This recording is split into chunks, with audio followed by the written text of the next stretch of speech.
Hello दोस्तों, मैं चिराग एक और वीडियो के साथ। तो आज हम देख रहे हैं कॉन्सेप्ट ऑफ रेवेन्यू का पार्ट, जिसमें हम देखेंगे टीआर, एआर और एमआर का पार्ट, और साथ में देखेंगे रिलेशनशिप बिटवीन एआर और एमआर क्या है अलग अलग मार्केट के केस में। वैसे तो नॉर्मल दो ही मार्केट देखेंगे, एक परफेक्ट कंपटीशन और एक इम्परफेक्ट कंपटीशन के केस में। देखो इम्परफेक्ट में क्या है, आप जनरली मोनोपोली, मोनोपोलिस्टिक और ओलिगोपोली का पार्ट ले लेते हैं। लेकिन ओलिगोपोली मैंने इसलिए नहीं कवर करा क्योंकि उसमें देखो किंग डिमांड कर्व बनता है और फिक्स नहीं होता, तो उसमें आपको relationship A R M R का समझ में नहीं आता।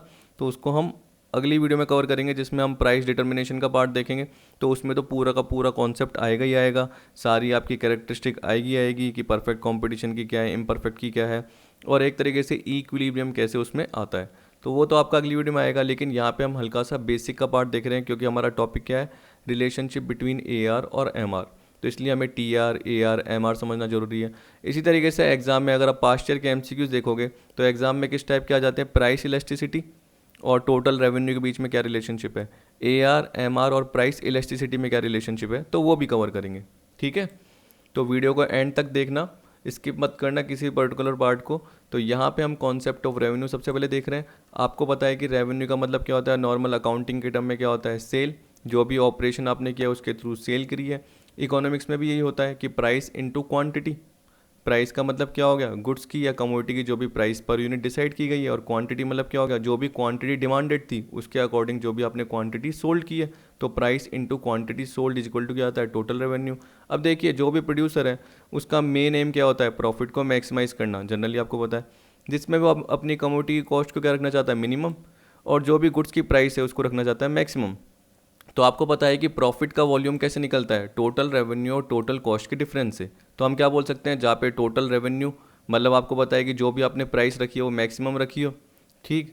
पर आपको पता है कि मैक्सिमम जरूरी नहीं आप रख पाओ, क्योंकि वो मार्केट की सिचुएशन के बेसिस पे होता है कि आप कौन से पर्सन हो, आप मोनोपोलिस्ट हो, आप परफेक्ट कॉम्पिटिशन में डील कर रहे हो, आप मोनोपोलिस्टिक कंपटीशन में या ओलिगोपोली में डील कर रहे हो, उस पर डिपेंड करता है। तो वो तो आगे पढ़ेंगे। लेकिन नॉर्मल टर्म में क्या बोल रखा है, टोटल रेवेन्यू और टोटल कॉस्ट का डिफरेंस जनरली क्या आता है, प्रॉफिट आता है। इसलिए आपको सबसे पहले टी आर, ए आर और एम आर समझना जरूरी है। देखो टी आर का मतलब क्या है, आपने जो भी गुड्स बेचा, यानी जो भी प्रोड्यूसर ने गुड्स बेचा उससे जो भी मनी रिसिप्ट जनरेट करी, यानी जो भी एक तरीके से सेल करने पर अमाउंट उसको मिला। तो total revenue is the total money receipt of a firm और producer with sale of its output. सीधी सी बात है। तो अगर एक गुड्स की प्राइस 5 रुपीज़ रखी आपने और टोटल नंबर ऑफ यूनिट कितनी बेच रहे हो, 1000 बेच रहे हो, तो देखिए फॉर्मूला क्या हो जाएगा, क्यू इंटू पी। तो सीधी सी बात है, क्या हो जाएगा, 1000 इंटू 5000। तो सिंपल सा पार्ट हो गया। तो देखिए इसलिए इसमें इतना ज़्यादा कॉन्सेप्ट समझाने की ज़रूरत नहीं है। अगर आपने यूटिलिटी का केस पढ़ लिया, अगर आपने प्रोडक्शन का केस पढ़ लिया, अगर आपने कॉस्ट का केस पढ़ लिया, तो आपको ये सिंपल लगेगा। अगर आपने यूटिलिटी का पार्ट देख लिया और लॉ ऑफ डीएमयू देख लिया, तो उस केस में आपको जो मैं इम्परफेक्ट कंपटीशन में कर्व गिरता हुआ बताऊंगा तो आपको समझ में आ जाएगा, कोई टिपिकल नहीं लगेगा आपको। ठीक है, तो अब देखो इसमें क्या बोल रखा है, एवरेज रेवेन्यू। अगला एवरेज रेवेन्यू का मतलब क्या होता है, आपको पता है कि जब आपने टी आर निकाला तो आपने क्या करा, आपने करा पी इंटू क्यू, यानी price per unit into quantity sold, जो भी आपने बेची। अब खुद सोचिए कि पी एक तरीके से आपका एवरेज रेवेन्यू है, क्योंकि जब आप एवरेज रेवेन्यू का फॉर्मूला लगाते हो तो क्या लगाते हो, टी आर अपॉन क्यू। ठीक है, तो क्वांटिटी नीचे आ गई और आपका क्या रह गया, यहाँ पे प्राइस रह गया। तो एवरेज रेवेन्यू का मतलब क्या है, revenue per unit of cell. ठीक है, तो हम ये भी बोल सकते हैं प्राइस पर unit. It can be calculated by dividing the total revenue by the number of unit sold by a firm और producer in the market as given under. अब आपको ये देखो मैंने दे रखा है टी आर अपॉन क्यू। पिछले एग्जाम्पल में आपने देखा था कि आपको टोटल रेवेन्यू 5000 निकला था, ये आपको दिख रहा है 5000, और आपको पता है कि क्वांटिटी कितनी थी 1000, तो प्राइस कितनी थी 5। तो 5000 अपॉन 1000 करोगे तो प्राइस क्या आएगी, 5 ही आएगी। यानी average revenue is equal to क्या होता है, प्राइस होता है। ठीक है, चाहे किसी भी टाइप ऑफ मार्केट की बात करो, चाहे परफेक्ट की बात करो, चाहे इम्परफेक्ट कंपटीशन वाले मार्केट की बात करो, सब में सेम रहता है, P is equal to A R. हमेशा याद रख लेना, यहाँ पे मैंने लिखा भी है और आगे भी बहुत जगह आएगा। प्राइस पर unit and average revenue are one and the same thing in all types of market, that is P is equal to A R. हमेशा याद रखना। अब आपको दे रखा है मार्जिनल रेवेन्यू, जैसे आपने मार्जिनल यूटिलिटी देखा, जैसे आपने मार्जिनल प्रोडक्शन देखा, जैसे आपने मार्जिनल कॉस्ट देखा। यूटिलिटी में क्या करते थे, एडिशनल कमोडिटी कंज्यूम करने पर। प्रोडक्शन में हम क्या बोलते थे generally, additional variable factor labour लगाने पर, जनरली इसकी बात करते थे आप। फिर इसी तरीके से कॉस्ट में क्या हुआ, एडिशनल क्वांटिटी प्रोड्यूस करने पर कितनी एडिशनल कॉस्ट लग रही है। यहाँ पे क्या होगा, एडिशनल क्वांटिटी बेचने पर कितना एडिशनल रेवेन्यू जनरेट हो रहा है। ठीक है, यानी टोटल रेवेन्यू में कितना इंक्रीमेंट हो रहा है। तो ये बोला it is an addition to the total revenue when an additional unit of output is sold. तो सपोज करो आपका पिछला एग्जाम्पल था, उसमें क्या बोला कि 1000 यूनिट जो आपने बेची उसका टोटल रेवेन्यू कितना था 5000 रुपीज़। लेकिन जैसे ही आपने एक और एक्स्ट्रा यूनिट बेची यानी 1001 एक और एक्स्ट्रा यूनिट बेची, तो आपका क्या हुआ, जो रेवेन्यू था टोटल रेवेन्यू वो 5010 हो गया। तो कितना गैप आ गया, यानी कितना एडिशनल बढ़ा है रेवेन्यू, ₹10 ओनली। तो इसका फॉर्मूला क्या होगा, change in T R upon change in Q. तो 5010 माइनस 5000 अपॉन 1001 माइनस 1000, ये बोल सकते हो आप। डेल्टा का मतलब क्या होता है, जनरली चेंज, और क्यू का मतलब क्या है यहाँ पे, quantity of output sold. T R का मतलब क्या है, टोटल रेवेन्यू। दूसरा फॉर्मूला क्या है, आपको पता है कि एक और फॉर्मूला होता है जिसमें आप क्या करते हो, T R N minus T R N minus 1। तो ये आपने वो टी सी वाले पार्ट में भी देखा, सेम वही है, ठीक। तो ऐसे भी आप कर सकते हैं, नीचे अप्लाई कर रखा है।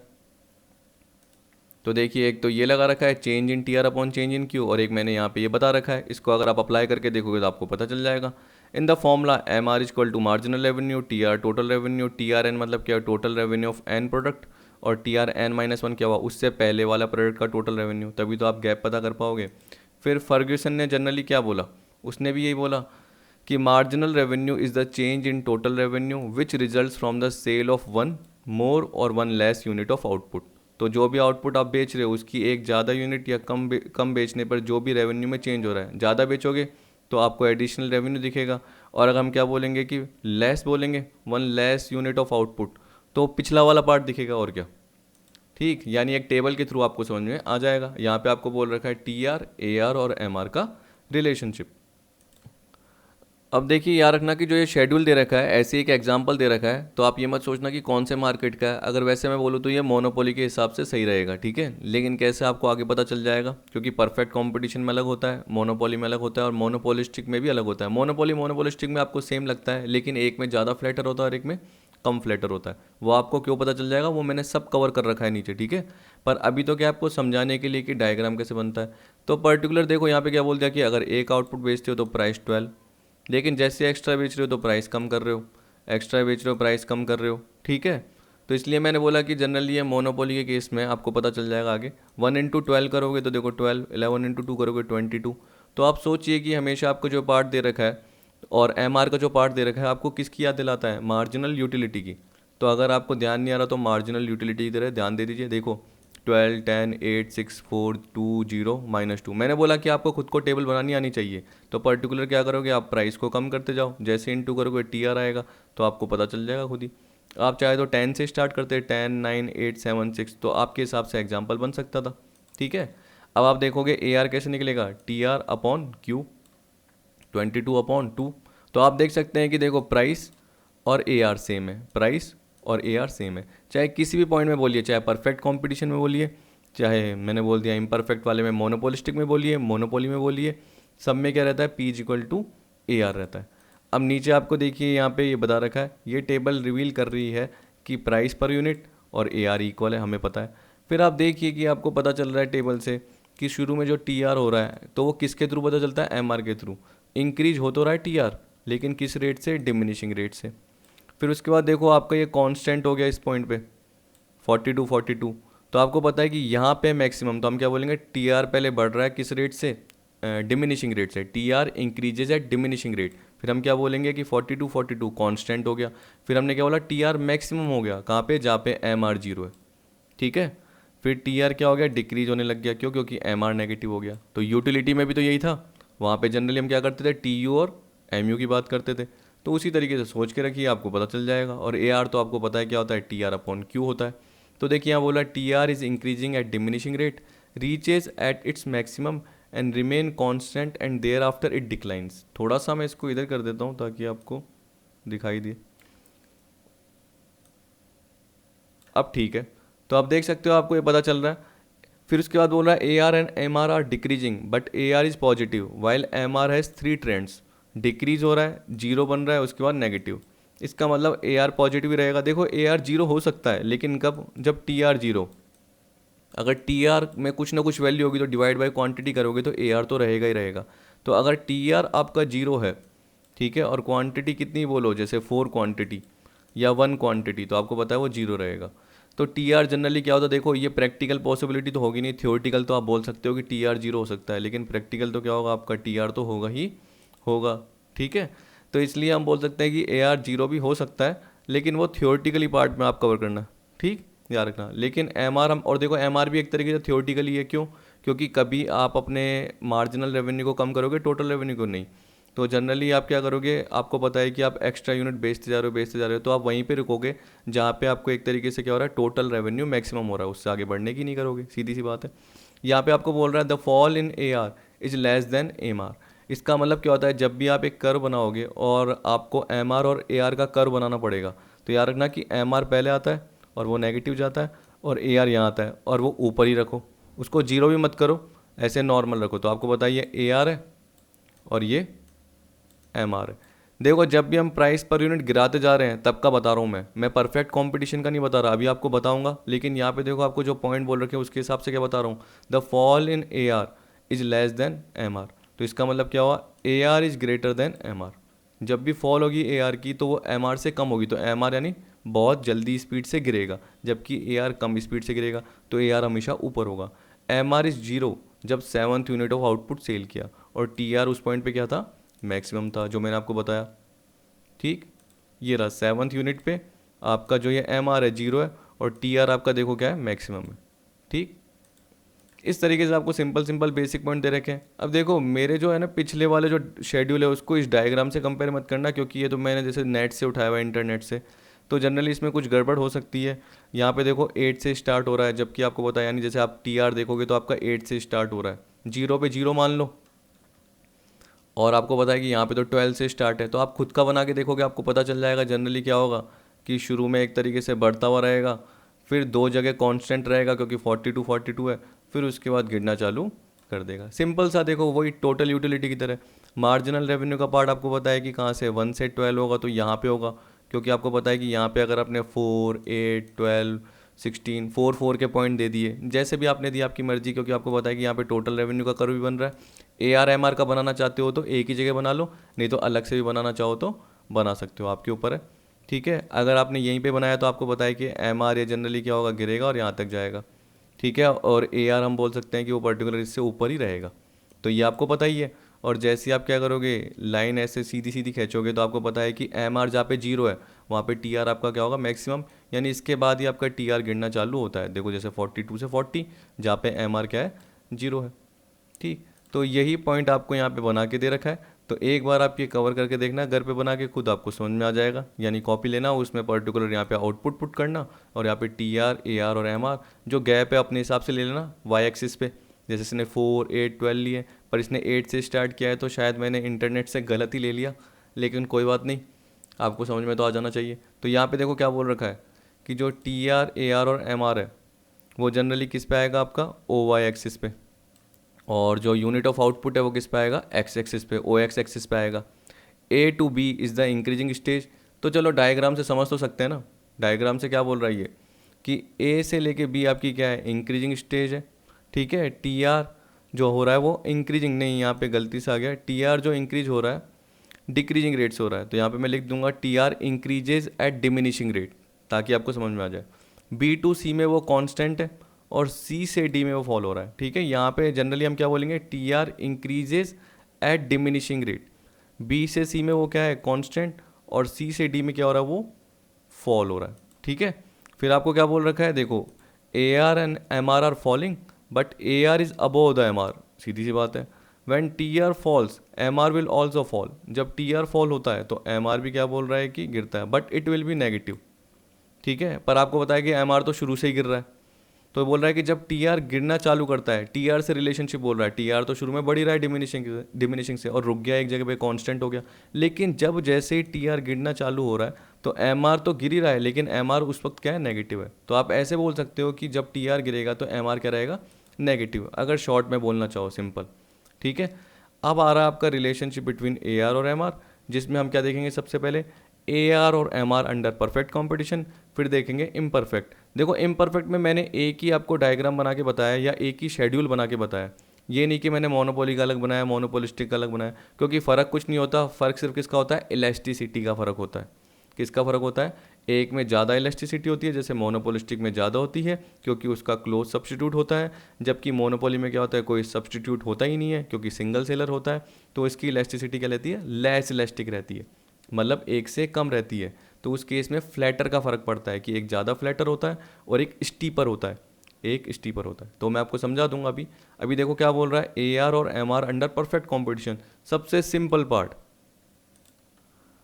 और हाँ, मुझे एक और चीज़ याद आ गई कि जनरली मैं आपको ये भी बता देता हूँ ताकि आपको बाद में आइडिया रहे कि मैंने पहले भी आपको बताया हुआ है कि देखिए ये एम आर का जो कर्व दिख रहा है आपको, तो जनरली जो इसके अंदर का जो पार्ट है वो आपको क्या बताएगा, टी आर का एरिया बताएगा। जैसे हमने वो मार्जिनल कॉस्ट वाले पार्ट में देखा था एक तरीके से कि जो इसके अंदर का area, marginal cost generally you बनती है, तो आपको पता है कि जो उसके अंदर का एरिया है वो टोटल कॉस्ट के पार्ट को बताएगा, यानी टोटल वेरिएबल कॉस्ट के पार्ट को बताएगा, टीवीसी वाले, क्योंकि उसमें क्या फिक्स कॉस्ट भी होती है ना शॉर्ट रन में, इसलिए हम टोटल वेरिएबल कॉस्ट। यहाँ पे तो हमें पता है कि देखो टोटल रेवेन्यू होता है, यहाँ फिक्स थोड़ी रहता है कोई पार्ट, तो हमें पता है कि जो इसके अंदर का एरिया है वो किसको डिनोट करेगा, टोटल रेवेन्यू के एरिया को डिनोट करेगा। और एक और चीज़ जो मैं आपको ये पर्टिकुलर डायग्राम या इससे पहले शेड्यूल बता रहा हूँ, याद रखना कि ये परफेक्ट कॉम्पिटिशन का नहीं है, ये मोनोपोली का हो सकता है या मोनोपोलिस्टिक का हो सकता है। जब भी आप देखते हो ना डिमिनिश हो रही है, एम आर जीरो या सब कुछ हो रही है, नेगेटिव हो रही है, तो वो किस में होती है, मोनोपोली मोनोपोलिस्टिक इसमें होती है। अगर आप बोलोगे सर परफेक्ट कंपटीशन में, तो नहीं हो पाएगी, क्योंकि परफेक्ट कंपटीशन में क्या होता है, large number of buyer and seller होते हैं। ठीक है, याद रखना, large number of buyer seller होते हैं। एक तरीके से इमेजिनरी सिचुएशन है, रियल में आपको बहुत कम देखने को मिलेगी, लेकिन हमारे यहाँ पे हम एग्जांपल क्या बोल सकते हैं, सब्जी मंडी। क्योंकि देखो large number of buyer seller, सब्जी मंडी बहुत सारे सेलर होते हैं, बहुत सारे बायर होते हैं। होमोजीनियस प्रोडक्ट, इसका मतलब सब बोलेंगे आलू ले लो, आलू ले लो, ठीक है, टिंडे ले लो, टिंडे ले लो, जो भी बोलेंगे सब बोलेंगे, तो इसका मतलब क्या है, सबके सम सेम टू सेम मैं बोल सकता हूँ, क्वालिटी भी सेम रहेगी। होमोजेनियस का मतलब क्या होता है, क्वालिटी, पैकिंग, साइज, कलर सब में सेम है, जबकि रियल लाइफ में आपको पता है कि ऐसा नहीं होता, कुछ ना कुछ तो चेंज हो सकता है। पर यहाँ पे क्या बोल रहा है, क्वालिटी, पैकिंग, साइज, कलर सब में क्या है, सेम, तो उसे हम क्या बोलेंगे, होमोजेनियस प्रोडक्ट। ठीक है, यानी कोई डिफ्रेंशिएशन नहीं है, प्रोडक्ट का कोई भी डिफ्रेंशिएशन नहीं है, जो कि मोनोपोलिस्टिक में होता है, ठीक है, जो कि ओलिगोपोली में होता है। लेकिन यहाँ पे बोल रहा है कि प्रोडक्ट का कोई भी डिफरेंशिएशन नहीं है, सारे के सारे होमोजीनियस है। फिर आपको पता है कि जो भी फर्म होती है वो एक तरीके से इन्फ्लुएंस नहीं कर सकती बायर को, जो भी सेलर है वो बायर को इन्फ्लुएंस नहीं कर सकता और बायर सेलर को इन्फ्लुएंस नहीं कर सकता। तो जो भी प्राइस डिसाइड होती है वो किसके थ्रू होती है, मार्केट की डिमांड और मार्केट की सप्लाई की फोर्सेस के थ्रू। तो मार्केट की फोर्सेस के थ्रू होती है कि मार्केट में जो डिमांड और सप्लाई चल रही है उसके थ्रू प्राइस ली जाती है। तो फर्म एक तरीके से क्या होती है, प्राइस टेकर, न कि प्राइस मेकर। तो प्राइस पे कोई भी कंट्रोल नहीं होता फर्म का, ये याद रख लेना। और आगे जो पार्ट आएगा डिटेल का वो तो अगली वीडियोस में देखोगे जब प्राइस डिटर्मिनेशन का पार्ट आएगा। मैंने तो आपको शॉर्ट में बता दिया कि large number of buyer share होते हैं, होमोजेनियस प्रोडक्ट होता है, और जो भी प्राइस डिटरमिन होती है वो इंडस्ट्री की डिमांड और सप्लाई से होती है, मतलब मार्केट की फोर्स के थ्रू होती है। इसका मतलब फर्म क्या होती है, प्राइस टेकर होती है। यहाँ पे ये भी मान के चलिए कि परफेक्ट नॉलेज होती है बायर को, क्या होती है, पूरे मार्केट की, यानी सब्जी लेने जा रहा है तो उसको पता है कि किस क्वालिटी की मिलेगी, क्या मिलेगी। इसी तरीके से सेलर को भी पता होता है कि बायर किस पर्टिकुलर गुड्स को कंज्यूम करेगा, तो वो पर्टिकुलर वही गुड्स मार्केट में रख रहा है। तो बायर को भी नॉलेज है और सेलर को भी परफेक्ट नॉलेज है। इस तरीके से आपका है, तो वो सब्जी मंडी का एग्जांपल याद रख लेना। यहाँ पे ये बोल रहा है कि under perfect competition price remain constant. तो आपको पता है कि अगर प्राइस कांस्टेंट रही, मान लो कि प्राइस 5 रुपये है और आप एक क्वांटिटी बेच रहे हो, तो इसका मतलब क्या हुआ, टोटल रेवेन्यू कितना है, 5। अगर प्राइस 5 रुपये है और आप 2 क्वांटिटी बेच रहे हो तो कितना हो गया, पहले 5 था अब 10। अब देखो 5 इंटू 3 तो कितना हो गया 15। तो आप देख सकते हैं कि जो आपका मार्जिनल रेवेन्यू है वो कितना आया, 5, फिर कितना आया 5 और कितना आया 5। तो आप देख सकते हैं कि आपका जो पार्ट आया, यानी मार्जिनल रेवेन्यू भी 5 है, प्राइस भी 5 है और एवरेज रेवेन्यू भी 5 है, क्योंकि P is equal to AR होता है। और आप चाहे करके देख लीजिए, 5/1, 10/2, 15/3 तब भी 5 आएगा। तो इसका मतलब P is equal to AR is equal to MR will be the same and the demand curve will be horizontal to OX axis. मतलब आपने जो ये OX एक्सिस बनाया, ठीक है, उसके ये हॉरिजॉन्टल रहेगा। Because there is a large number of buyer seller, homogeneous product, price is determined by the total demand and supply of an industry and the firm is a price taker. वैसे और भी qualities होती है, और भी characteristic होती है, जैसे हम बोल सकते हैं ट्रांसपोर्टेशन कॉस्ट निल होती है। परफेक्ट कॉम्पिटिशन में माना जाता है कि सारा का सारा गुड्स आपको पास में ही मिल जाएगा, तो ट्रांसपोर्टेशन कॉस्ट बिल्कुल निल होती है। फिर इसके अलावा ये भी बोल सकते हो कि एंट्री एग्जिट क्या होती है, फ्री होती है। ठीक। यानी आराम से कर सकते हो, फ्री बोल रहा हूँ तो फ्री एंट्री एंड एग्जिस्ट, आराम से आप क्या कर सकते हो, आ सकते हो और जा सकते हो। मतलब कोई भी अगर फर्म है वो चाहे तो एंटर कर सकती है और जब भी उसको जाना चाहो, जब भी वो जाना चाहे जा सकती है। Hence there is one price prevailing in the market, क्योंकि फर्म क्या है, प्राइस टेकर है। जो भी डिसाइड होती है प्राइस वो किसके थ्रू होती है, मार्केट की डिमांड एंड सप्लाई के फोर्सेस के थ्रू। तो देखिए ये मैंने एग्जांपल आपको बता दिया, 1 × 5 5, 2 × 5 3 × 5 4 × 5 5 × 5 6 × 5 सेम आ रहा है। तो आप देख सकते हैं कि टी आर से जो हम एम आर निकाल रहे हैं, 0 to 5 5 आ रहा है, 5 to 10 5 आ रहा है, 10 to 15 5 आ रहा है। ए आर कैसे निकलता है, T R upon Q, T R upon Q, T R upon Q. तो वो एक तरीके से price is equal to A R. ठीक। अब देखिए इसके बाद हमने क्या कर रखा है, डायग्राम बना रखा है, सिंपल सा पार्ट। देखिए अब इसमें यही बोल रखा है कि टेबल क्या बता रही है, रिवील कर रही है कि प्राइस पर यूनिट सेम है, टी आर क्या है, इंक्रीजिंग है, but A R and M R remain constant. तो आपको दिख रहा है कि टी आर बढ़ती जा रही है क्योंकि 5 10 15 20 25 30 ऐसे पार्ट आपको दे रखा है। फिर आपको बोल दिया कि प्राइस किसके इक्वल होगा, ए आर और एम आर के, तो P equal to A R equal to M R under perfect competition. क्योंकि अगर आपने ये डायग्राम देखा तो आपको समझ में आ जाएगा कि ये क्या बोल रहा है।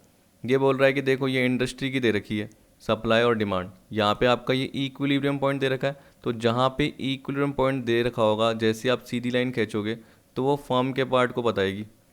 ठीक है। अब देखो फर्म की प्राइस दे रखी है आपको, तो आपको पता है कि जो मार्केट की प्राइस तय हुई वही फर्म को डिसाइड करनी पड़ गई। और आप खुद सोचिए कि जैसे आप आलू लेने गए, मैंने आपको बताया था ना कि वो लगा रहे हैं आवाज़, आलू ले लो आलू ले लो। अगर है ना उन्होंने बोला कि आपने पूछा कितने रुपए, तो उन्होंने बोला 30 रुपये किलो, या वो आवाज़ ही लगा रहे थे 30 रुपये किलो, तो आपने क्या बोला 25 रुपीज़ kg दे दे, नहीं 20 रुपीज़ kg दे दे, 20 रुपये किलो।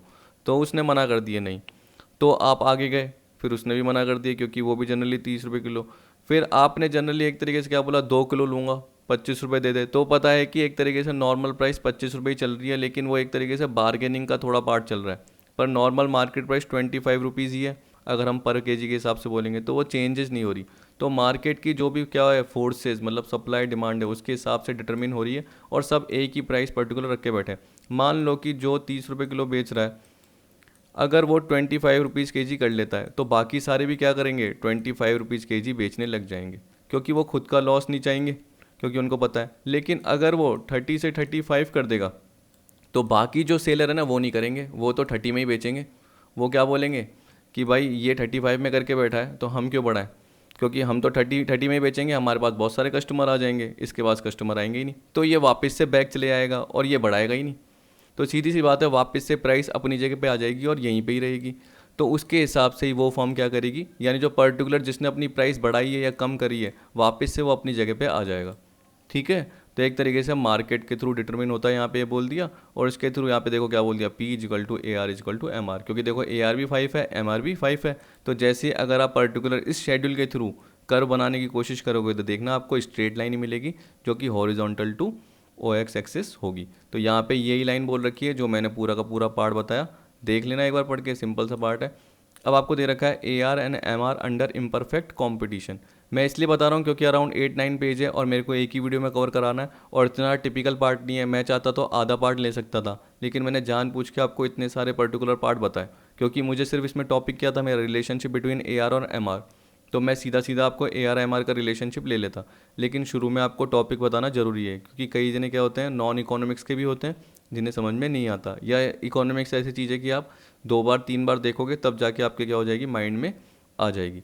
अब देखिए परफेक्ट कंपटीशन तो क्या है, एक तरीके से इमेजिनरी या अनरियलिस्टिक सिचुएशन बोलते हैं, यानी एक तरीके से इसको क्या बोलते हैं, it is called a myth. लेकिन अगर हम इम्परफेक्ट कंपटीशन की बात कर रहे हैं तो फर्म अपनी सेल किसके थ्रू बढ़ा सकती है, प्रोडक्ट की प्राइसेस रिड्यूस करके। अब इम्परफेक्ट कंपटीशन में देखो, मोनोपोली तो मैं कंपटीशन बोलता ही नहीं, क्योंकि मोनोपोली में सिंगल सेलर है। लेकिन पता है, आपको पता है कि मोनोपोलिस्ट भी जो होगा ना, वो कभी भी एक पर्टिकुलर प्राइस पे ज़्यादा गुड्स नहीं बेच सकता, उसको भी प्राइसेस कम करनी पड़ेगी, तभी जाके उसकी डिमांड बढ़ेगी। ठीक है। अगर आप है ना इलेक्ट्रिसिटी का एग्जांपल ले रहे हो, रेलवे डिपार्टमेंट का एग्जांपल ले रहे हो, तो वो एक तरीके से किसका पार्ट है, यानी इलेक्ट्रिसिटी डिपार्टमेंट का, रेलवे डिपार्टमेंट का, वो मोनोपोलिस्ट होगा एक तरीके से।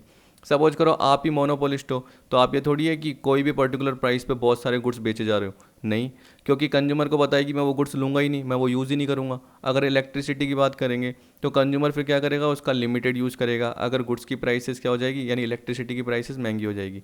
तो अगर इलेक्ट्रिसिटी डिपार्टमेंट को कंजम्पशन बढ़ाना है, जो कि वो नहीं करना चाहता ज़्यादा, तो उस केस में उसको प्राइस कम करनी होगी। इलेक्ट्रिसिटी डिपार्टमेंट प्राइस कम ही नहीं करता, ठीक है। तो जनरली क्या होता है कि आप एग्जांपल समझने के पॉइंट ऑफ व्यू से बोल सकते हो कि प्राइस कम होने पे क्या हो जाएगी, डिमांड बढ़ जाएगी, लेकिन उसमें लेस इलास्टिक होता है पार्ट, और मोनोपोलिस्टिक में क्या होता है, ज़्यादा होता है। इसलिए देखो आपको बोल रहा है कि ए आर और एम आर क्या होगा, will be different under this market structure.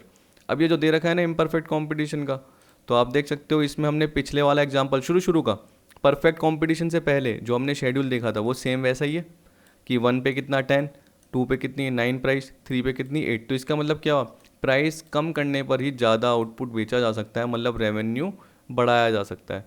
अब वो किस रेट से बढ़ रहा है, वही डिमिनिशिंग रेट से बढ़ तो रहा है, लेकिन किस रेट से, डिमिनिशिंग। तो देखो 10, 8, 6, 4, 2, 0, और उसके बाद देखो 0 के बाद क्या हो गया, -2 हो गया, ये कांस्टेंट हो गया। तो यहाँ पे जनरली यही बोल रखा है कि ए आर आपका जो है डिक्रीजिंग है लेकिन पॉजिटिव है। आप ये देख लेना, एक मिनट, यहाँ पे ये गलती से टी आर का पार्ट आ गया, इसको आप ए आर सोच लेना, पर ऊपर तो लिखा हुआ ही है एवरेज रेवेन्यू, तो आप वैसे ही समझ जाओगे कि 10/1, 18/2, 24/3। तो देखो प्राइस के बराबर आ रहा है, 10 = 10, 9 = 9, तो 10, 9, 8, 7, 6, 5, 4, ये बोल रहा है ए आर डिक्रीजिंग है लेकिन पॉजिटिव है। एम आर भी डिक्रीजिंग है, 0 भी हो जाएगा और उसके बाद नेगेटिव हो जाएगा। A R and price are equal, ठीक है, लेकिन ए आर क्या है, एम आर से क्या रहेगा, ऊपर रहेगा। यहाँ पे बोल रहा है ए आर और एम आर क्या होते हैं, डिफरेंट होते हैं। A R is decreasing and M R is also decreasing, but A R is higher than M R, ठीक है। The slope of A R and M R will be declining. आप देख लेना, चाहे ऊपर देख लेना डेटा से भी, कि जनरली जो ये है ना आपका जो पार्ट है एम आर, और ये आपका ए आर का पार्ट है, याद रखना, ये ए आर है और ये आपका एम आर का पार्ट है। तो आप देखिए कि देखो 10, 10, 9, 8, 8, 6, 7, 4, तो ये कम गिर रहा है ए आर, और ये बहुत जल्दी गिर रहा है, बहुत जल्दी गिर रहा है, तो ये अंदर रहेगा और ए आर क्या रहेगा आपका, बाहर रहेगा, ठीक है। इस तरीके से आपका पार्ट रहता है। तो यही आपको बोल रखा है डायग्राम में, तो आपका पार्ट ख़त्म, कुछ भी नहीं। आप क्या बोलोगे सर कि A R is greater than M R. और आप खुद सोचिए एक बार कि जब भी हम पर्टिकुलर प्राइस की बात करते हैं और क्वांटिटी सोल्ड की बात करते हैं कि कितनी क्वांटिटी डिमांडेड की गई थी और इतनी हमने सोल्ड कर दी, तो आप उस केस में इलास्टिसिटी ऑफ डिमांड में कर्व बनाते थे। तो वो आप क्या बोलते थे कि प्राइस कम होने पर डिमांड क्या हो रही है, बढ़ रही है, गुड्स बिक रहा है। तो आपका क्या बनता था, लॉ ऑफ डिमांड से रिलेटेड एक इलास्टिसिटी ऑफ डिमांड का पार्ट भी आता था। तो आपका एक कर्व बनता था जिसको हम बोलते थे डिमांड कर्व। तो आप सोचिए कि जो ए आर कर्व है वो किसको डिनोट कर रहा है, प्राइस को। किसको डिनोट कर रहा है, P equal to A R. और वो ये भी बता रहा है कि एक पर्टिकुलर प्राइस पे आप कितनी क्वांटिटी बेच सकते हो, कि अगर प्राइस कितनी हो, 2 रुपीज़ हो, अगर प्राइस 4 रुपये हो, अगर प्राइस 6 रुपये हो, तो हम क्या कर रहे हैं, उस हिसाब से क्वांटिटी बेच रहे हैं। तो उस हिसाब से आपका इन्वर्स रिलेशनशिप आ रहा है। तो ए आर हमेशा इक्वल टू क्या होता है, डिमांड कर्व होता है, याद रखना। ए आर हमेशा किसके इक्वल होता है, डिमांड कर्व। मैंने नीचे लिखा हुआ है लेकिन फिर भी मैंने पहले ही आपको बता दिया। अब देखिए मोनोपोली और मोनोपोलिस्टिक कंपटीशन में क्या डिफरेंस होता है, तो उसके लिए आपको ये पता रहना चाहिए। ऊपर वाला जो शेड्यूल आपको दिखा वो आप मोनोपोली के पॉइंट ऑफ व्यू से भी ले सकते हो और मोनोपोलिस्टिक। मैं जनरली उसको मोनोपोली के पॉइंट ऑफ व्यू से मानता हूँ, क्योंकि आप देखिए मोनोपोली के पॉइंट ऑफ व्यू से क्यों मान रहा हूँ, क्योंकि मोनोपोली में क्या होता है कि एक ही सिंगल सेलर होता है। अगर वो सोच रहा है कि उसी पर्टिकुलर प्राइस 10 रुपीज़ में वो 2 यूनिट बेच सकता है, तो ऐसा नहीं है, उसको अपनी प्राइस कम करनी पड़ेगी। तो देखो वो ज़्यादा प्राइस कम कर रहा है, 1 रुपीज़ कम कर रहा है, तब जाके उसका आउटपुट ज़्यादा आ रहा है, ज़्यादा बिक रहा है, और तब जाके वो टोटल रेवेन्यू गेन कर पा रहा है। लेकिन अगर मोनोपोलिस्टिक कंपटीशन की बात करोगे तो उसमें क्या होंगे, बहुत सारे सेलर होंगे, large number of buyer and seller होंगे, लेकिन परफेक्ट कंपटीशन में होमोजीनियस होता है। और मोनोपोलिस्टिक कंपटीशन में क्या होता है, प्रोडक्ट का डिफरेंशिएशन होता है। क्या होता है, प्रोडक्ट का डिफरेंशिएशन। कैसे, देखिए आप आसपास के एनवायरनमेंट के हिसाब से सोचिए। मोनोपोलिस्टिक कंपटीशन क्या है, large number of buyer seller, ठीक है। मैंने बोल दिया प्रोडक्ट का डिफरेंशिएशन, मतलब क्या हो गया, होमोजीनियस नहीं है, क्वालिटी में, साइज़ में, पैकिंग में फ़र्क है। तो आप क्या लेने जाते हैं, टूथपेस्ट लेने जाते हैं, तो आपको पता है कि उसमें कॉलगेट भी आती है, क्लोजअप भी आती है, बिनाका भी आती है, पेप्सोडेंट भी आती है, पतंजलि भी आती है, बाबा रामदेव की। तो आपको पता है कि आप कोई सी भी ले सकते हो पर्टिकुलर। तो अगर वो बहुत ज़्यादा प्राइस सेंसिटिव होती है, कंज्यूमर क्या होता है, आपको पता है कि अगर कोलगेट आपको दिख रही है, मान लो कि 10 रुपीज़ का एक पैकेट आता है छोटा सा, अगर कोलगेट और क्लोजअप की प्राइस 8 रुपीज़ हो गई, तो उसकी डिमांड बढ़ जाएगी बहुत ज़्यादा। क्यों, क्योंकि एक तरीके से वो हाईली इलास्टिक होती है। क्यों, क्योंकि उसका क्लोज सब्स्टिट्यूट है। वो एक तरीके से हम क्या बोल रहे हैं, प्रोडक्ट डिफरेंशिएशन है, तो वो क्या है, क्लोज, परफेक्ट सब्स्टिट्यूट नहीं है। क्योंकि होमोजीनियस में बोलते हैं परफेक्ट सब्स्टिट्यूट, लेकिन हम क्या बात कर रहे हैं, क्लोज सब्सटीट्यूट है, यानी कुछ ना कुछ फ़र्क है, जिसे हम बोलते हैं प्रोडक्ट डिफरेंशिएशन, याद रखना क्या बोलेंगे। तो उस केस में जो हमारा ए आर कर्व है ना, ए आर कर्व, वो बहुत ज़्यादा फ्लैटर बनेगा किसमें, मोनोपोलिस्टिक कंपटीशन में। और मोनोपोली में कैसे बनेगा, ऐसे, क्योंकि मोनोपोली में एक ही गुड्स है, कंज्यूमर को भी पता है कि हम जाएंगे कहाँ, वही गुड्स कंज्यूम करेंगे, ठीक है। और अगर मोनोपोलिस्ट क्या कर रहा है, बहुत बड़ी प्राइस रख के बैठा है, तो हम कंज्यूम ही नहीं करेंगे, हम सीधी सी बात है। तो मोनोपोलिस्ट भी एक तरीके से क्या करेगा, मोनोपोलिस्ट मतलब मोनोपोली में जो मोनोपोलिस्ट है, मतलब जो सिंगल सेलर है, वो जनरली क्या करेगा, प्राइसेस कमी करनी पड़ेगी, ठीक। तो ए आर और एम आर कर्व में यही फ़र्क होता है कि जब भी आप मोनोपोली और मोनोपोलिस्टिक का कॉम्पिटिशन का पार्ट देखोगे, तो उसमें आप देखना कि मोनोपोली में ए आर जनरली स्टीपर होता है, और मोनोपोलिस्टिक में जो ए आर होता है, ये देखो मैंने ए आर बनाया है, ये मोनोपोली का है, ये स्टीपर है। और जबकि मोनोपोलिस्टिक में क्या है, वो फ्लैटर है। आपको मैंने बताया था इलास्टिसिटी ऑफ डिमांड, जिसमें मैंने बताया था जितना ज़्यादा फ्लैटर पार्ट होता है उतना ज़्यादा इलास्टिसिटी होती है। तो हम क्या बोलेंगे, मोनोपोलिस्टिक कंपटीशन में हाईली इलास्टिक, और मोनोपोली में क्या बोलेंगे, रिलेटिवली लो इलास्टिक, मतलब लेस देन वन। और यहाँ पे क्या बोलोगे, greater than one, highly elastic. और यहाँ पे क्या बोलेंगे, रिलेटिवली लेस इलास्टिक, यानी हम क्या बोलेंगे, लेस देन वन।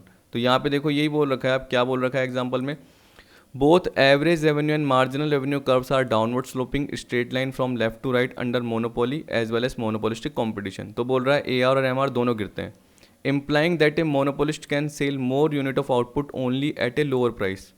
और अगर वो हाई प्राइस चार्ज करना चाहेगा तो he will be able to sell less units of output. मैंने देखो क्या बोला कि अगर मोनोपोलिस्ट मतलब मोनोपोली में अगर वो हाई प्राइस चार्ज करेगा तो वो कम यूनिट बेच पाएगा, तो उस केस में उसको क्या करना पड़ेगा, प्राइसेस कम करनी ही पड़ेगी, ठीक है।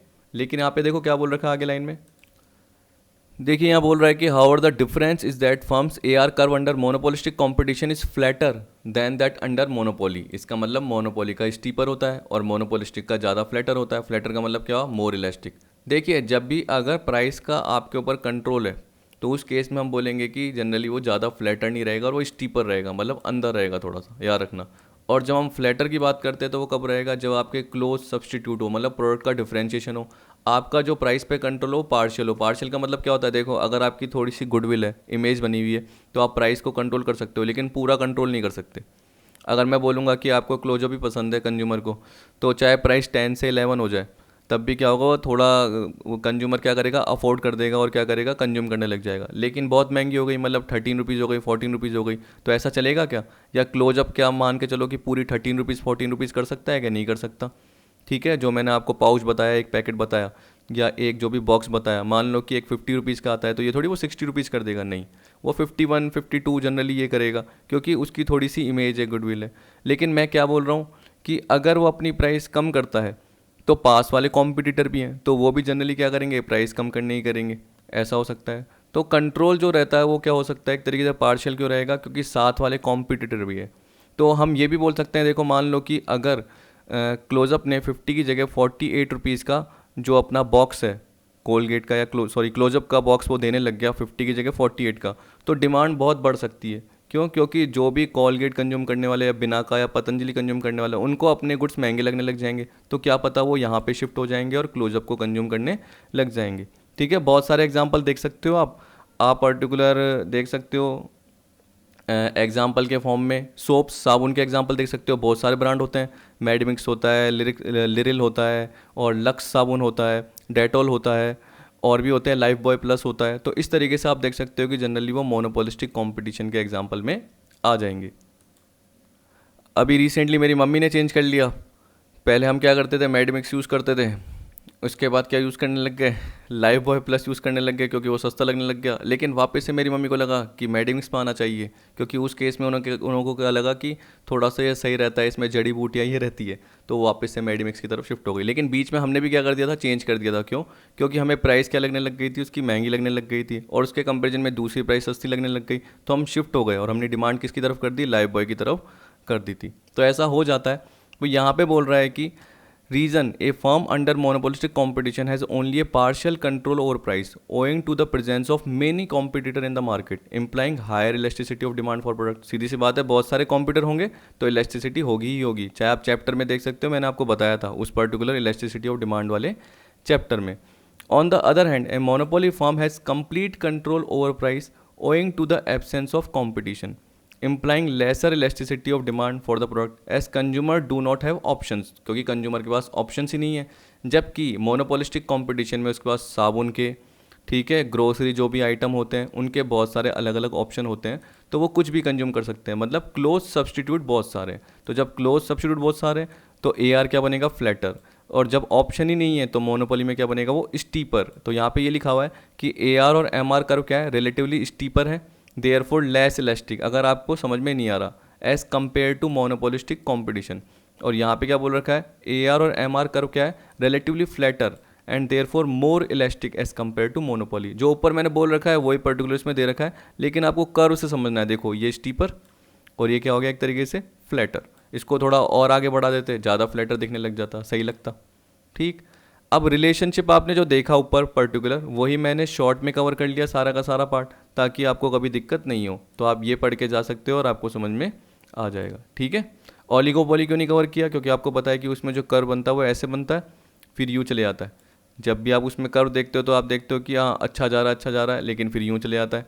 क्यों चले जाता है, क्योंकि वहाँ पे प्राइस की रिगिडिटी होती है। आपने किंग डिमांड कर्व देखा होगा पॉल स्विजी का, तो वो हम समझेंगे कब, अगली वीडियोज़ में जब भी प्राइस डिटर्मिनेशन का पार्ट आएगा। और आप बोलोगे सर कैरेक्टरिस्टिक जो आप ये समझा रहे हो मोनोपोलिस्टिक की या कुछ बता रहे हो, तो वो भी देखिए अगली वीडियो में आएगी। अभी तो पहले ये कॉन्सेप्ट था, इसलिए मुझे हल्का हल्का पार्ट बताना पड़ा।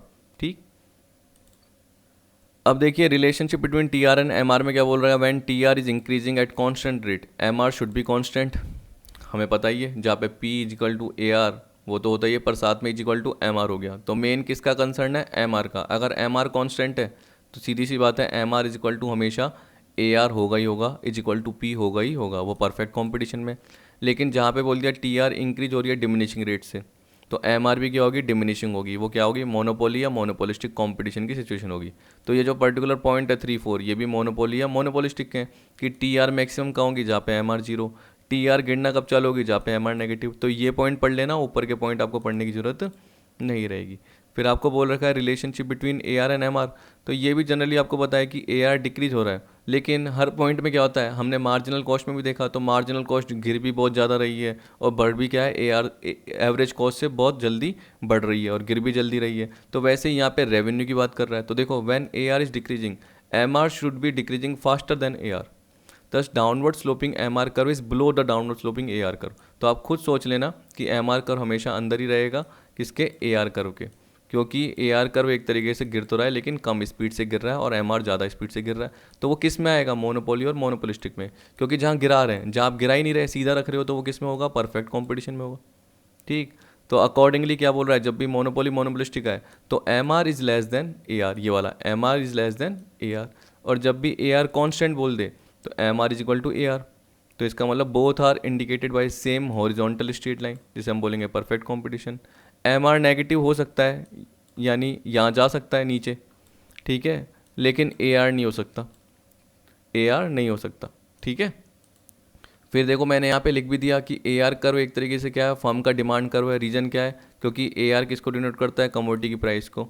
Thus A R curve show the relationship between price of commodity on the Y axis and quantity sold, क्या है, quantity sold is equal to quantity demanded on the X axis, याद रख लेना।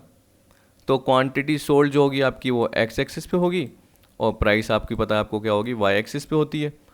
तो उसके हिसाब से जो भी ए आर कर्व बन रहा है वो एक तरीके के इसको डिनोट कर रहा है, आपके डिमांड कर्व को। आपने वो जियोमेट्रिक मेथड देखा था ना, पॉइंट इलास्टिसिटी, तो आपको पता है कि जनरली हम यहाँ पे ई डी की बात करते हैं तो क्या बोलते हैं, इन्फिनिट बोलते हैं, यहाँ पे हम इक्वल टू 1 बोलते हैं, यहाँ पे हम क्या बोलते हैं, अगर ए आर आपकी 0 आ जाए तो हम जनरली क्या बोलेंगे, E D is equal to 0। ये भी पर्टिकुलर एग्जाम में आपका आ चुका है, तो मैं आपको बताऊंगा भी, मैंने एक नीचे प्राइस इलास्टिसिटी में कवर कर रखा है ताकि आपको थोड़ा सा समझ में आ जाए। ग्रेटर देन 1 आ गया, लेस देन 1 आ गया, तो आपको पता है कि इन्फिनिट का part greater than 1, equal to 1 जो बीच में पॉइंट होता है, लेस देन 1 और 0। तो ए आर कर्व एक तरीके से डिमांड कर्व की तरह ही बन रहा है। ठीक, तो कितने सिंपल पार्ट है, नॉर्मल पार्ट है, टिपिकल भी नहीं है। अब देखिए आपका price elasticity and total revenue दे रखा है, ये एग्जाम में आ चुका है और ये लोग गलती कर देते हैं, लोगों को लगता है टिपिकल। मैं आपको इसका एक है ना एमसीक्यूज भी दिखाऊंगा जिसके थ्रू मैं आपको बताऊंगा कि क्या गलती की थी। अब देखिए मैं आपको एमसीक्यूज बता रहा हूँ कि जो जनरली आया था, ये रहा, जनवरी 17 में भी आ चुका है और जुलाई 18 में भी आ चुका है। इसमें बोल रहा है which one of the following set is incorrect. ठीक है, to show the interrelationship among price elasticity coefficient, change in price and change in total revenue. तो आपको ये दे रखा है 0 लेस देन 1 इक्वल टू 1। देखो 0 पे तो ध्यान देना ही नहीं है, क्योंकि आपको बाद में पता चल जाएगा क्यों। पहले आप less than 1 equal to 1 more than 1 देखोगे। तो इसमें बोल रहा है कि कौन सा इनकरेक्ट है, तो ये करेक्ट था, ये करेक्ट था, लेकिन ये देखो मैंने आंसर कर रखा है वैसे तो ये इनकरेक्ट है। तो आप देख सकते हैं कि ये चेंज इन प्राइस और चेंज इन टोटल रेवेन्यू। तो यहाँ पे आपको दे रखा है कि अगर प्राइस इंक्रीज होगी तो रेवेन्यू में नहीं चेंज हो रहा, डिक्रीज होगी तो रेवेन्यू में चेंज नहीं हो रहा। तो वो किसकी वजह से, प्राइस और क्वांटिटी डिमांडेड के बीच में पार्ट में। तो जब भी आप प्राइस इलेस्टिसिटी कोफिशिएंट देखोगे, मतलब प्राइस इलेस्टिसिटी ऑफ डिमांड देखोगे, तो आप जब इक्वल टू 1 बोलोगे तो इसका मतलब क्या कि अगर 10% प्राइस चेंज कर रहे हैं तो डिमांड भी 10% चेंज हो रही है। तो आप अपने माइंड में एक है ना एग्जाम्पल कोई भी फिट कर दिया करो। जैसे अगर प्राइस 10 रुपीज़ हो और क्वांटिटी डिमांडेड मान लो कितनी है 100 हो, तो अगर आप सेम इक्वल टू 1 करना चाहते हो तो एक फिट कर लो कि प्राइस अगर 11 कर रहे हैं यानी 1/10, आपको पता है चेंज कितना है 1, तो 1/10 इंटू 100 10%। तो क्वांटिटी डिमांडेड कितनी हो जाएगी, प्राइस बढ़ाने पे डिमांड कम हो जाती है तो 90 कर दो, क्योंकि आपको पता है कि 10/100 क्या आएगा, इंटू 100 10% ही आएगा डिमांड में भी। तो तब इक्वल टू 1 होगा। अगर आप मोर देन 1 करते हो तो याद रखना आप क्या करोगे कि प्राइस जैसे 10 से 11 10% करा, तो उस केस में क्वांटिटी डिमांडेड 100 से 80 कर लो। 100 से 80 करने से क्या होगा, 20 होगी डिमांड। मैंने आपको इलेक्ट्रिसिटी में बताया था 20/100 यानी change in Q upon Q, Q मतलब पिछला बेस, इंटू 100 करोगे तो 20% आएगा। तो ऊपर क्या आएगा 20% आएगा, 20/10, तो वो मोर देन 1 हो जाएगा। जब आप लेस देन 1 की बात करते हो तो उस हिसाब से सोचो। अब तुम दिमाग लगाओ कि रेवेन्यू का मतलब क्या होता है। इसमें लोग गलती क्या करते हैं, देखो प्राइस इंटू क्वांटिटी डिमांड करो तो इज इक्वल टू रेवेन्यू। ठीक, तो देखो क्या होता है कि जब इक्वल टू वाला होता है ना उसमें थोड़ा सा फर्क आ जाता है, लेकिन जब है ना लेस देन 1 और मोर देन 1 करोगे तो हमेशा सेम आएगा। उसमें 100-200 रुपये का फ़र्क आ जाएगा। जब आपका वैल्यू कम होगी तो 100-200 रुपये का फ़र्क आ जाएगा, लेकिन आप क्या बोलोगे कुछ भी चेंज नहीं होता, वो बिल्कुल ठीक है। लेकिन जब मोर देन 1 और लेस देन 1 वाला करोगे ना तो क्या करना आपको, 10 इंटू 100 कर देना, और उसके बाद जो आपने प्राइस और क्वांटिटी डिमांडेड में चेंज किया, जैसे ही आप इंटू करोगे तो आपको पता चल जाएगा कि वो इंक्रीज हो रही है डिक्रीज हो रही है। ठीक है, कैसे, एक एग्जाम्पल के थ्रू मैंने बता देता हूँ। पहले मैं ये पढ़ा देता हूँ ताकि आपको समझ में आ जाएगा, फिर वो क्वेश्चन एक बार करके देखना जो कि मैंने आपको एमसीक्यूज़ में दिया है, या मैं आगे दूंगा जो पीडीएफ के पार्ट में आपको। अब देखिए यहाँ पे आपको क्या बोल रहा है, price elasticity of demand measure the responsiveness of quantity demanded to a change in price. The law of demand says that when price fall quantity demanded increases. ठीक है, ये तो आपको पता ही है जनरली। और प्राइस इलास्टिसिटी का मतलब भी आपको पता ही है कि प्राइस में चेंज होने पे, प्रोपोर्शन चेंज होने पे क्वांटिटी डिमांड में कितना प्रोपोर्शन या परसेंटेज चेंज हुआ है। व्हेन द क्वांटिटी इंक्रीज और decrease is greater then fall और राइज इन प्राइस, तो इलास्टिसिटी ऑफ डिमांड क्या होगी, एक से ज़्यादा। ठीक है, तो उसे हम क्या बोलेंगे, hence high responsiveness of demand to change in price. कि यार प्राइस तो क्या हुई 10 से 11 हुई, लेकिन जो क्वांटिटी है वो 100 से 80 चेंज हो गई। तो आपको पता है कि ई इज ग्रेटर देन 2 थी, वो 1 थी, यानी ई इज इक्वल टू 2 थी, तो ग्रेटर देन 1 हो गई, 1 से ज़्यादा हो गई, जो कि हमारा एग्जाम्पल पे अभी हमने देखा। तो बोल रहा है if with increase in price total revenue decreases and with fall in price total revenue increases, elasticity will be greater than 1। अब देखिए अभी मैंने आपको जो एग्जाम्पल बताया इसको मैं एक बार लिख लेता हूँ। अब देखिए मैंने लिख लिया है ताकि आपको थोड़ा सा आइडिया हो जाए। आपको थोड़ा समझ में नहीं आएगा क्योंकि देखो मैंने बताया ना टैब पर्टिकुलर क्या है, मंगा लेता, लेकिन ये कोरोना के चक्कर में बीच में सारा पार्ट मिस हो गया। तो अभी ग्रॉसरी आ रही है जो भी ऑनलाइन, लेकिन वो पार्ट नहीं आ रहा, इसलिए मैं टैब पर्टिकुलर यानी पेन जिससे हम चलाते हैं पर्टिकुलर, ये सॉफ्टवेयर जैसे स्क्रीन सॉफ्टवेयर है, तो वैसे ही पर्टिकुलर लिखने का भी पार्ट आता है, तो मैं लिख नहीं पा रहा। मेन यही पर्टिकुलर थोड़ी सी लिमिटेशन है, लेकिन फिर भी मैं ज़्यादा से ज़्यादा आपको समझाने की कोशिश करता हूँ। तो देखो 10 इंटू 100 कितना है 1000, 11 इंटू 80 तो कितना हो गया 880। तो आप देख सकते हैं कि देखिए मैंने क्या बोला, if with increase in price total revenue decreases and with fall in price total revenue increases. तो उससे पहले आप जरूर देख लेना कि इलास्टिसिटी ऑफ डिमांड एक से ज़्यादा या एक से कम। तो जानबूझ के ऐसा एग्जाम्पल बनाना, मैंने देखो जानबूझ के बनाया है कि 10 से 11, तो इसका मतलब 1 रुपीज़ प्राइस चेंज हुई है, पिछला बेस कितना है 10 है, तो 1/10 इंटू 100 करोगे तो क्या आएगा 10% आएगा। तो प्राइस में 10% चेंज होने से ऊपर डिमांड पे कितना असर होता है। तो डिमांड देखिए मैंने जानबूझ के 100 से 90 नहीं करी, क्योंकि अगर मैं 90 करता तो क्या होता, 10 चेंज होती, 10/100 इंटू 100 करता 10% ही आता। तो मैंने जानबूझ के 20 चेंज कर दी 100 से 80, तो 20/100 इंटू 100 कितना आएगा 20% आएगा। तो मुझे पता चल गया कि वो ग्रेटर देन 1 ही है। ठीक है, अब फिर मेरा एक तरीके से आइडिया मुझे पता चल गया, हाँ एग्जाम में अगर आता है तो 10 इंटू 100 1000 रुपीज़, ठीक है। तो जो कंज्यूमर के लिए एक्सपेंडिचर है वो प्रोड्यूसर के लिए क्या है, इनकम। प्रोड्यूसर कितनी बेच रहा है, जितनी क्वांटिटी डिमांड है, तो प्रोड्यूसर के लिए सेल है, टोटल रेवेन्यू। समझ गए। तो देखो 11 इंटू 80, अब प्रोड्यूसर को कितने मिल रहे हैं, 880 मिल रहे हैं। तो अगर उसने प्राइस बढ़ा दी और उसको पता है, अगर उसने प्राइस बढ़ा दी, उसको पता है कि रेस्पॉन्सिवनेस ज़्यादा आता है, यानी कंज्यूमर बहुत ज़्यादा अफेक्ट होता है और इलास्टिसिटी बहुत ज़्यादा हाईली चेंज होती है, इसका मतलब प्राइस बढ़ाने पर डिमांड बहुत ज़्यादा कम हो रही है, 2 गुना कम हो रही है। 1% प्राइस बढ़ाने पर डिमांड 2 गुना कम हो रही है। समझ गए। तो इसका मतलब क्या हुआ, बहुत ज़्यादा कंज्यूमर अफेक्ट हो रहा है, तो उस केस में आपका रेवेन्यू भी गिरेगा। तो 1000 से 880। तो अपना खुद का एग्जाम्पल बना लीजिए। If with increase in price total revenue decreases, और फॉल करके देखिए एक बार। चलो फॉल करके देखिए तो कैसे देखिए, इसका ही उल्टा कर लीजिए कि सपोज करो पहले 11 की प्राइस थी और डिमांड 80 थी, 880 आपका रेवेन्यू हो रहा था। जैसे ही प्राइस आपने 10 करी तो डिमांड एक झटके से बढ़ गई। तो इसका मतलब क्या हुआ, अगर 1 रुपये से प्राइस कम करूंगा तो क्वांटिटी डिमांड क्या होगा, 2% चेंज होगा। 1% से अगर प्राइस कम करूंगा तो डिमांड में 2% चेंज होगा, 2 गुना चेंज होगा। यही पार्ट था। तो इसका मतलब क्या हुआ, आपका रेवेन्यू बढ़ गया। तो प्राइस कम करने से with fall in price total revenue increases. क्यों, क्योंकि इलास्टिसिटी क्या थी, 1 से ज़्यादा थी। तो इलास्टिसिटी पे फ़र्क पड़ता है, इलास्टिसिटी से फ़र्क पड़ता है किस पे, टोटल रेवेन्यू पे। तो आप कोई भी एग्जांपल बना सकते हो, याद रखना। और इक्वल पे हमेशा याद रखना कि एग्जांपल प्रॉपर बन नहीं पाता आपका, यानी कुछ ना कुछ 100 200 300, अभी जैसे मैं बनाऊंगा ना इक्वल का, तो कुछ ना कुछ चेंज होगा। लेकिन हमेशा याद रखना, रट लेना क्या, कि जब भी आपको पता है कि क्वांटिटी इंक्रीज होगी और जो प्राइस एक तरीके से फॉल हुई है, या प्राइस बढ़ी है और क्वांटिटी इंक्रीज हुई है, मतलब जो प्रोपोर्शन इलास्टिसिटी का अगर वो इक्वल टू 1 है, तो रेस्पॉन्सिवनेस जो भी होगा वो भी एक तरीके से क्या होगा, अनचेंज रहेगा। मतलब टोटल रेवेन्यू भी क्या रहेगा आपका, unchanged. Total revenue same to same रहेगा। तो जब भी ई डी इक्वल टू 1 है तो प्राइस को कम ज़्यादा होने से टोटल रेवेन्यू पे कोई असर नहीं रहेगा, वो अनचेंज रहेगा। जब भी इलास्टिसिटी क्या है, इक्वल टू 1 है। Demand curve in this case क्या था आपका, रेक्टेंगुलर हाइपरबोला। ये मैंने आपको बताया था, जनरली क्या रहता था, रेक्टेंगुलर हाइपरबोला। ये मैंने आपको एएफसी कर्व में भी बताया और इससे पहले मैंने आपको प्राइस इलास्टिसिटी ऑफ डिमांड वाले चैप्टर में भी बताया था।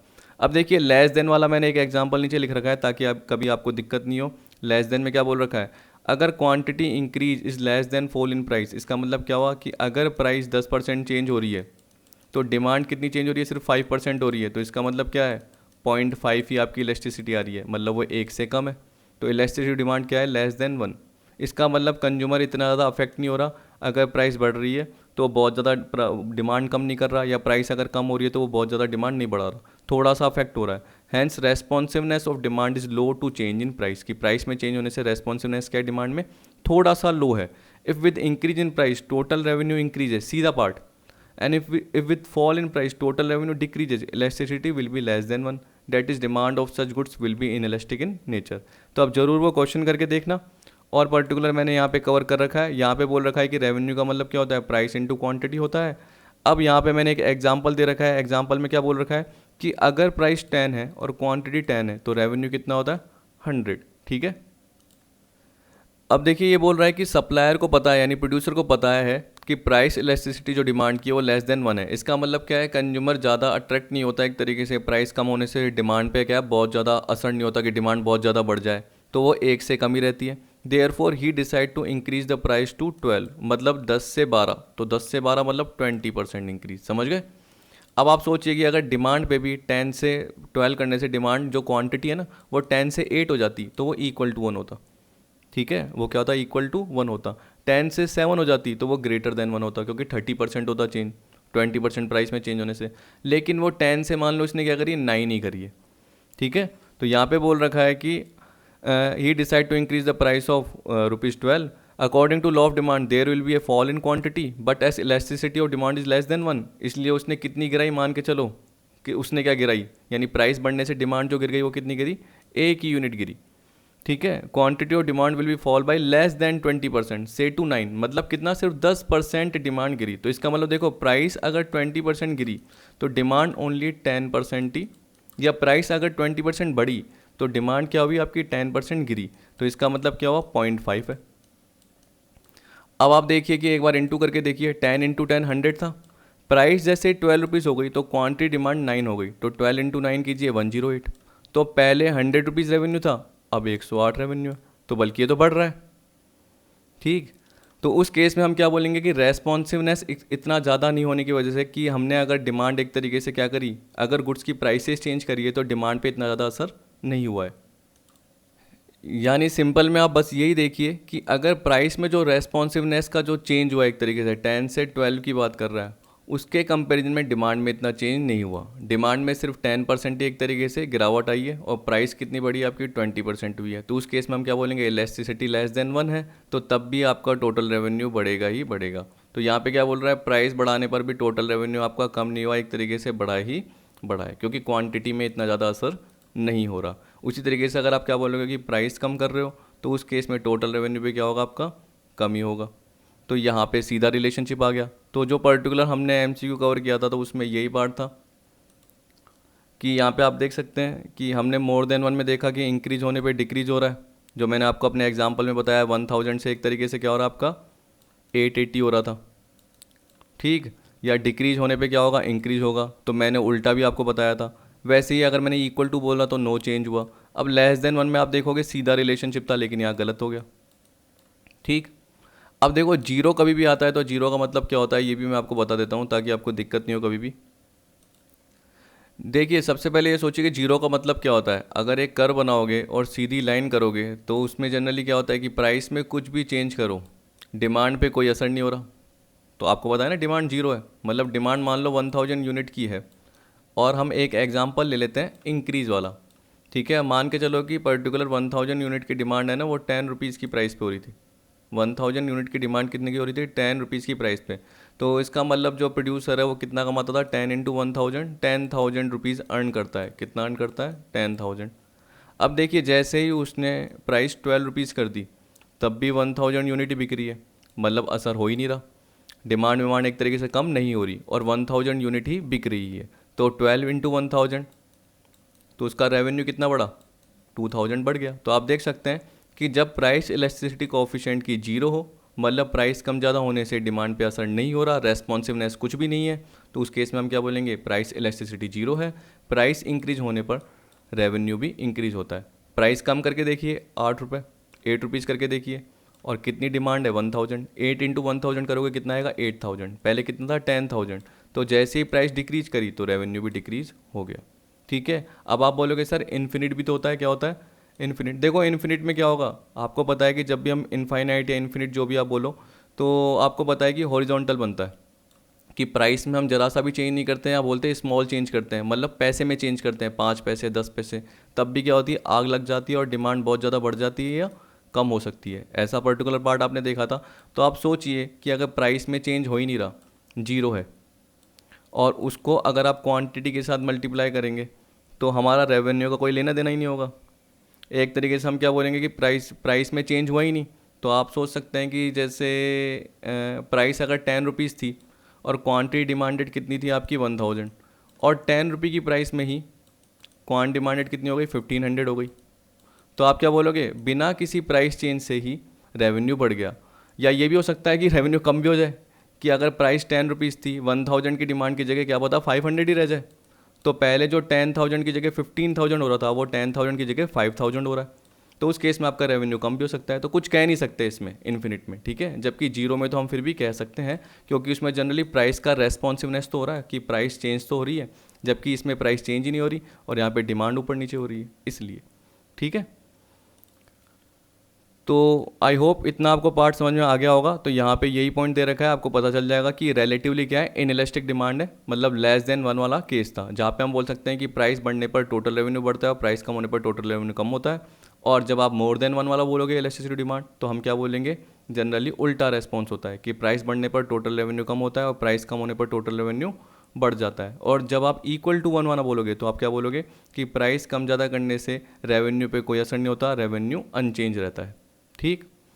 तो ये देखिए मैंने यहाँ पे ये पूरा का पूरा पार्ट सही कर दिया है, ये गलत नहीं है। याद रखना कि वो क्वेश्चन वाले पार्ट के थ्रू ही, जो मैंने क्वेश्चन कवर कराया था उसके थ्रू ही मैंने क्या कर दिया, इसको बिल्कुल सही कर दिया। आप देखो इंक्रीज के साथ इंक्रीज कर दिया और डिक्रीज के साथ डिक्रीज कर दिया। ये बिल्कुल ठीक है, ये भी ठीक है, ये भी ठीक है और ये भी ठीक है। तो इसको गलत मत समझना, ठीक। तो ये आपके लिए था, आप चाहे इसको रट के चले जाना, मैंने फिर भी समझा दिया। अब आपका जो लास्ट पार्ट बचा हुआ हो इससे रिलेटेड बचा हुआ है, जिसे हम क्या बोलेंगे, AR, MR and elasticity of demand. देखिए अब इसमें क्या है, ये फॉर्मूले दे रखे हैं, ये आपको क्या है रट लेने हैं, याद रखना। वैसे मैं पर्टिकुलर इसकी इक्वेशन बना के आपको बता देता, लेकिन देखिए वो आपके कोई काम की नहीं रहती, क्योंकि इक्वेशन फिर वापस से आप भूल जाते हैं। और इक्वेशन ये नहीं कि ऊपर वाली इक्वेशन कोई काम आ जाएगी जो भी मैं आपको बना के बताता। तो आपको ये याद रखना है, ये एग्जाम में एक बार आ चुका है। जनरली हम क्या बोलते हैं कि जब भी हमारा ए आर कर्व बनता है ना, वो जनरली डिमांड कर्व के बराबर होता है। आपको पता है ए आर एक तरीके से क्या होता है, डिमांड कर्व कहलाता है, आपको पता है, जो मैंने ऊपर भी बताया। तो आप सोच सकते हैं कि देखिए यहाँ पे एक पॉइंट इलास्टिसिटी का पार्ट आया, जैसे मैंने आपको बताया था बीच में इक्वल टू 1 का पार्ट है, यहाँ पे इन्फिनिट का पार्ट है, ये ग्रेटर देन 1 का पार्ट है, ये लेस देन 1 का पार्ट है, और ये 0 का पार्ट है। आपको ये पता चला। तो आपका ये फॉर्मूला दे रखा है A R upon A R minus M R. तो ये क्या है, दो मेथड से आता है, एक तो होता है ज्योमेट्रिक मेथड और एक होता है एल्जेब्रिक मेथड। यानी वही एंगल बना के आप यूज़ करते हो। तो इसमें क्या बोलता है कि जो ये ए आर बना हुआ है ना, ए आर जो कि मैंने 0 पॉइंट तक मिलाया हुआ है, इसके बीच में आपको पता है कि देखो ये ओ एक्स एक्सिस है और ये ओ वाई एक्सिस है। तो आपको पता है कि किसी पर्टिकुलर प्राइस पे कोई ना कोई क्वांटिटी डिमांड तो होगी ही होगी। तो ये ऐसे बनाता है पॉइंट कि ओ पी प्राइस और ओ क्यू क्वांटिटी जनरली जो हो रही है ना, यानी एक्स एक्सिस पे और वाई एक्सिस पे, उसके अकॉर्डिंग ये एक फॉर्मूला या इक्वेशन बनाता है, जिसमें बोलता है कि एक ये सेपरेशन का पार्ट ये हो गया, याद रखना, और एक सेपरेशन का एंगल ये बन गया। उस एंगल के थ्रू एक इक्वेशन बनती है और इक्वेशन के बाद आपका ये पार्ट आता है। अब इक्वेशन मैंने सॉल्व नहीं कराई, आप चाहे तो मैं करा सकता हूँ, आप बोल देना करवा दूंगा। लेकिन देखिए आपको पता है कि एग्जाम में जो है आपका इक्वेशन का पार्ट तो कोई आता नहीं है, आपको यही याद रखना है। इस इक्वेशन के थ्रू ये दो बनती है, एम आर और ए आर का पार्ट। ठीक है, अब देखिए मैंने ये इक्वेशन बना तो दी है जानबूझ के, क्या, ताकि आपको थोड़ा सा समझ में आ जाए कि पर्टिकुलर मुझे इक्वेशन भी बनाने आती है, लेकिन मैंने जानबूझ के कवर नहीं करी। तो ये पार्ट तो आप चलो याद रख लेना, लेकिन ये इक्वेशन मैं आपको बना के बता देता हूँ। ये देखिए यहाँ पे आपको पता है कि इसके थ्रू, यानी इस पार्ट के थ्रू ये इक्वेशन बन सकती है, फिर ये तो आराम से बन जाएगी।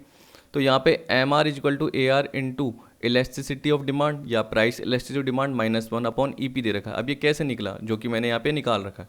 तो यहाँ पे हम क्या करेंगे, देखो ए आर हटा दो, कन्फ्यूज करेगा। तो आप E is equal to A upon A minus M कर दो। अब आपको पता है कि जैसे आप इसको क्रॉस मल्टीप्लाई करोगे ई इंटू ए आएगा, और आपको पता है कि ई इंटू एम आएगा, या माइनस का साइन आ जाएगा, और ए अपनी जगह पे ऊपर है ही। ठीक है, अब आपको पता है कि ए को इधर लेके आ जाओ और ई एम को इधर कर दो। ए को इधर लेके आ जाओ तो माइनस का साइन ही रहेगा, क्योंकि प्लस का साइन इधर आ गया माइनस, और ये माइनस से यहाँ पे आ गया प्लस। ठीक है, ई एम अपनी जगह पे आ गया। अब ई एम प्लस हो गया। अब आपको पता है कि ए कॉमन है, तो ए को आप क्या कर दो, बाहर निकाल लो और ई माइनस 1 कर दो। ए कॉमन हो गया और ई माइनस 1 हो गया। ई एम अपनी जगह पे ही है।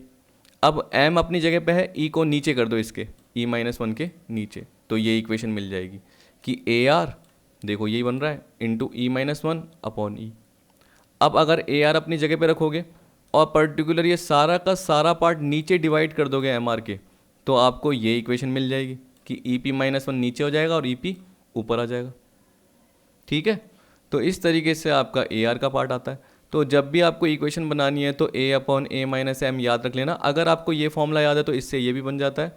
इसी तरीके से देखो मैंने एक और बनाया हुआ है, ये वाला पार्ट और करके, ये तो चलो मैंने पिक ली हुई है मान लो कहीं से, तो फिर मैंने साथ में देखा कि ये वाला फॉर्मूला भी आपको बता देता हूँ। तो आप सोच सकते हैं कि देखो E P minus 1 upon E P दे रखा है, तो आप 1 माइनस 1 अपॉन ई पी भी कर सकते हैं। 1 माइनस 1 अपॉन ई मतलब ई पी है। ये भी कॉमन करके बाहर निकाला हुआ है, अगर आप चाहे तो ना एलसीएम लेके देख लेना ई पी का। आपको पता है ना, यहाँ पे 1 करते हो आप पुट, और आप एलसीएम लेके देखोगे, यानी नीचे ई पी आ जाएगा, तो आपको पता है कि यहाँ पे ऊपर ई पी आएगा, और ये देखो ई से ई कट गया तो यहाँ पे क्या आएगा, 1 आएगा। तो सेम यही का यही पार्ट आपका बन जाएगा। तो जब 1 माइनस 1 अपॉन ई है, एक तरीके से वही कॉमन वैल्यू लेके बाहर किया गया, उस तरीके से आपका पार्ट आ गया। तो इस तरीके से आप कर सकते हो। थोड़ा मैथ्स में मैं हूँ, लेकिन इतना तो मुझे भी आता है इक्वेशन ही बनाना, लेकिन फिर भी मैं उस पॉइंट पे ही कवर करता हूँ जहाँ पे आपके काम आएगा। अब यहाँ पे काम ही नहीं आएगा। तो जनरली देखो ई पी का मतलब है price elasticity of demand, A R and M R average revenue और marginal revenue. A R M R curve are straight line and have falling slope, then we can get the MR by dividing the horizontal line from OY axis to OX axis। मैंने अभी आपको बताया था कि generally आपका ये जो है MR कर्व है और ये AR कर्व है। तो आप जैसे क्या करोगे, OX यानी ये जो मैंने बताया ये OX है और ये OY है। ठीक है, तो ये बोल रहा है कि by dividing the horizontal line from OY axis to OX axis and each line is divided equally, then the MR curve will be obtained from AR curve। तो जो एम आर कर्व है ये वाला पॉइंट, वो आपने किसके through obtain किया, AR curve के थ्रू, कि जैसे आपने सीधी लाइन डिनोट करी तो आपको पता है कि जहाँ पे ये पर्टिकुलर पॉइंट मैच कर रहा है तो वो आपका क्या कहलाएगा, एक तरीके से MR कर्व आ जाएगा। तो MR कर्व इसलिए ऑब्टेन करते हैं, तभी आपका फॉर्मूला ऊपर मैंने बताया क्या होता है, AR upon AR minus MR। तो इसी को इसने थोड़ा सा एक्सप्लेन किया हुआ है, कभी कभी याद रखना आ जाता है। जब भी आपको बोले point price elasticity of demand का फॉर्मूला कौन सा होता है या किस टाइप का होता है, तो आप ये बता देना। Point price elasticity of demand का मतलब क्या होता है, आपको पता है कि उसमें एक डिमांड का स्लोप बना हुआ होता है, जिसमें हम बहुत सारे क्या कर सकते हैं, इलास्टिसिटी ऑफ डिमांड के पॉइंट को डिनोट कर सकते हैं, जो कि प्राइस और क्वांटिटी डिमांड का रिलेशनशिप बताता है। एक बार एग्जाम में आ गया था, इसलिए मैं आपको बोल के बता रहा हूँ। ठीक है, तो बिल्कुल सही होगा पार्ट जब भी एग्जाम में आएगा। अब आपको बोल रखा है कि इन फॉर्मूला से हम MR किसी भी लेवल ऑफ आउटपुट पे निकाल सकते हैं। ठीक है, if AR elasticity of demand at the same output level is given, अगर आपको AR दे रखी हो, ठीक। अब मान के चलो कि अगर आपको ई मतलब क्या, इलास्टिसिटी ऑफ डिमांड 1 दे रखी है, तो उस केस में MR क्या होगा, फॉर्मूला क्या है, यही ए मतलब क्या है, AR into EP minus 1 upon E, ऊपर वाला ही फॉर्मूला है। आप याद रखना, देखो E मतलब EP है, A मतलब क्या है, AR है। तो देखिए जब EP मतलब आपका 1 है अगर, तो 1 माइनस 1 अपॉन जीरो करो, सॉरी 1 माइनस 1 अपॉन 1 करो तो क्या आएगा, जीरो। तो A अगर कुछ भी होता, मतलब AR कुछ भी होता, उसके बाद इंटू जीरो करते तो जीरो ही आता। तो MR इक्वल टू क्या होगा आपका, जीरो हो गया। तो जब भी E इक्वल टू 1 हो तो MR क्या होता है, जीरो, याद रख लेना। और जब भी E इज ग्रेटर देन 1 हो, मान लो एक एग्जाम्पल लिया है 2 का, जब भी E इज ग्रेटर देन 1 हो तो MR जनरली क्या रहेगा आपका, पॉजिटिव रहेगा। MR क्या रहेगा आपका, पॉजिटिव। नीचे मैंने लिखा हुआ है पर ये एग्जाम्पल है, इसलिए देखो यहाँ पे मैंने लिखा नहीं हुआ, यहाँ तो मैंने पिक ली हुई है कहीं से, तभी सीधा सीधा लिखा हुआ है। अब देखो फॉर्मूला क्या है, वही A into e minus 1 upon e. अब देखो इसमें बड़ा ही लगा दिया, इसमें छोटा ही लगा दिया, तो प्रिंटिंग मिस्टेक होती है उनकी। मैंने तो जनरली क्या है, ऐसे एग्जाम्पल कवर कर लिया ताकि आपको थोड़ा समझ में आ जाए। तो देखिए ई पे यहाँ पे कर दिया 2 माइनस 1 अपॉन 2 करेंगे तो क्या आएगा, हाफ। तो आपको पता है कि A के साथ अगर 0.5 मल्टीप्लाई करोगे तो तब भी पॉजिटिव ही आएगा, क्योंकि प्लस में ही है। तो अगर E इज ग्रेटर देन 1 हो तो MR पॉजिटिव, एग्जाम में आ चुके हैं, याद रखना। तो E इज इक्वल टू 1 हो तो MR zero, E is greater than 1 हो तो MR क्या होगी, पॉजिटिव। और आप सोचिए कि क्यों होती है पॉजिटिव, ऊपर हमने देखा था, आपको बताया था मैंने कि टोटल रेवेन्यू एक तरीके से आपका बढ़ ही रहा है। अगर आप देखोगे कि E इज ग्रेटर देन 1 है तो उसमें मैंने आपको क्या बताया था कि अगर आपकी प्राइस, एक एग्जाम्पल में मैंने लिया भी था, चलो छोड़िए, इतना टिपिकल करने की ज़रूरत ही नहीं है। जो आपने 3 पॉइंट देखे हैं वही पर्टिकुलर देख लीजिए, आपको क्या एक तरीके से याद हो जाएगा। क्योंकि आप देखिए, देखो आपको पता है कि अगर E इज इक्वल टू एक तरीके से हम बोल रहे हैं 1 है, यानी इक्वल टू 1 है, यूनिटरी इलास्टिक है, तो मार्जिनल रेवेन्यू क्या होगा, जीरो। जब भी यूनिटरी इलास्टिक है, ग्रेटर देन 1 है तो क्या होगा, MR पॉजिटिव। और अगर लेस देन 1 है, यहाँ पे हमारे एग्जाम्पल में हमने क्या लिया, हाफ। अगर E is equal to half है, मतलब 0.5 है, तो MR क्या जाएगा आपका, नेगेटिव। आप देखिए E की जगह 0.5 पुट कीजिए, तो 0.5 माइनस 1 कीजिए। ठीक है, 0.5 माइनस 1 करेंगे तो माइनस का 0.5 आएगा, और नीचे क्या है, 0.5। माइनस के 0.5 से, यानी माइनस के हाफ से हाफ अगर कटेगा तो क्या आएगा, माइनस का 1 आएगा। मतलब आपका आंसर जो आएगा वो क्या आएगा, नेगेटिव आएगा। A इंटू माइनस हाफ करोगे, ये जो आपको दे रखा है ना, इससे ये काटोगे तो क्या आएगा आपका, माइनस का 1 आएगा। तो A इंटू माइनस 1 करोगे तो A की जो भी वैल्यू होगी वो भी माइनस में हो जाएगी। तो इसका मतलब आंसर आपका जो भी MR आएगा वो नेगेटिव में ही आएगा। तो ये नीचे मैंने 3 पॉइंट लिख दिए हैं। If elasticity of demand is greater than 1, MR will B positive, ED is greater than 1, MR positive. अगर इक्वल टू 1 है तो MR जीरो होगा, या लिख दिया मैंने। अगर लेस देन 1 है, ED इज लेस देन 1, तो MR क्या होगा आपका, नेगेटिव होगा। इस तरीके से आपको याद रखना है। तो मैंने पर्टिकुलर सारे पॉइंट कवर करा दिए ताकि एग्जाम में आपको दिक्कत नहीं हो। ये याद रखना, आपके आ जाते हैं परफेक्ट कंपटीशन, इम्परफेक्ट कंपटीशन, उसमें मोनोपोलिस्टिक का अलग से नहीं बनाया। लेकिन अगर चाहो तो देखो, आपको एक और चीज़ बता देता हूँ। जनरली मैंने बोला कि जो मैंने आपको ये शेड्यूल बना के बताया, जिसमें आपकी प्राइस गिरती जा रही है 10 से 9, 8 से 7, 9 से 8, 8 से 7, ये जनरली आपको मोनोपोली का दिखेगा। किसका दिखेगा? अगर आप मोनोपोलिस्टिक का बनाना चाहते हो तो उस केस में क्या करना कि अगर प्राइस आप 10 से 9.5 कर रहे हो, 9.5 से आप 9 कर रहे हो, 9 से 8.5, मतलब 0.50 पैसा करो, तो उससे डिमांड पे ज़्यादा असर हो रहा है। ठीक है, कि अगर प्राइस आप 50 पैसा, अगर प्राइस आप 50 पैसे, यानी कहने का मतलब मैं बोल सकता हूँ 10 से 9.5 का मतलब 5%। तो अगर आप प्राइस 5% कर रहे हो तो डिमांड पे एक तरीके से क्या हो रहा है आपका, 10% असर हो रहा है, 20% हो रहा है। तो डिमांड क्या है, बहुत ज़्यादा बढ़ रही है। कि अगर आप प्राइस क्या हल्की सी कम कर रहे हो, डिमांड बहुत ज़्यादा बढ़ रही है, बहुत ज़्यादा बढ़ रही है, तो वो हाईली इलास्टिक हो गया। क्या हो गया, हाईली इलास्टिक हो गया। जबकि यहाँ पे एक तरीके से क्या होगा, आपका लेस इलास्टिक का पार्ट हो गया। इसलिए ये एग्जाम्पल अगर आप देखोगे तो ये मोनोपोली का दिखेगा आपको, और अगर आप अपना एग्जाम्पल बनाना चाहो तो मोनोपोलिस्टिक का भी बना सकते हो। लेकिन याद रखना, मोनोपोली में क्या होता है, स्टीपर होता है, और मोनोपोलिस्टिक में जो ए आर कर्व होता है वो क्या होता है, आपका फ्लैटर होता है। तो हमेशा याद रख लेना, A R M R curve, जो भी मैंने पर्टिकुलर रिलेशनशिप बताया, टी आर और ए आर का रिलेशनशिप बताया, और ए आर और एम आर का बताया। तो पूरा का पूरा आपका क्लियर। अगली वीडियो में देखेंगे प्राइस डिटर्मिनेशन का पार्ट। लास्ट के सारे पॉइंट देख लेना, क्योंकि एग्जाम में वो खूब बार आ चुके हैं और दिक्कत भी कर चुके हैं। जब मैं आपको या तो अगली वीडियो में एमसीक्यूज कवर कराऊंगा, या प्राइस डिटर्मिनेशन के बाद सारे एमसीक्यूज एक साथ कवर कराऊंगा, तो आपको देखना तब सारा का सारा पार्ट समझ में आ जाएगा। आई होप आज की वीडियो आपको पसंद आई होगी। वीडियो देखने के लिए थैंक यू।